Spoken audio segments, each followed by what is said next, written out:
How to update software and maps for Garmin smartwatches. There are two ways to update your Garmin watch.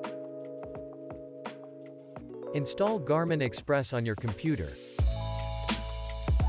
See Garmin Express installation instructional video. After the installation is complete, connect the watch to the computer with a USB cable.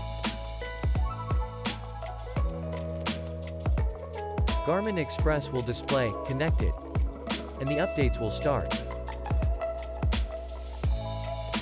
If Garmin Express appears, "Install," or "Install all," click "Install" to start installing the latest software or the latest version of maps.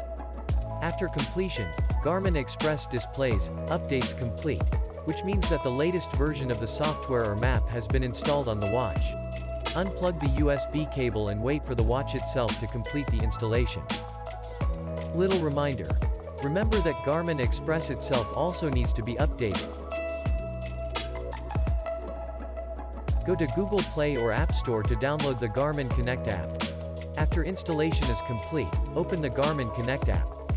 Register an account or sign in your account and pair your watch. After the watch and the app are paired, the app will transfer the latest version of the software available to the watch. As long as the watch and the app are connected, a software update will occur automatically. Wait for the watch to complete the software update. Little reminder. Remember that the Garmin Connect app itself also needs to be updated. Above are the two ways to update your watch. If your watch has a map function, using Garmin Express will complete the update faster. For more information, see support.garmin.com.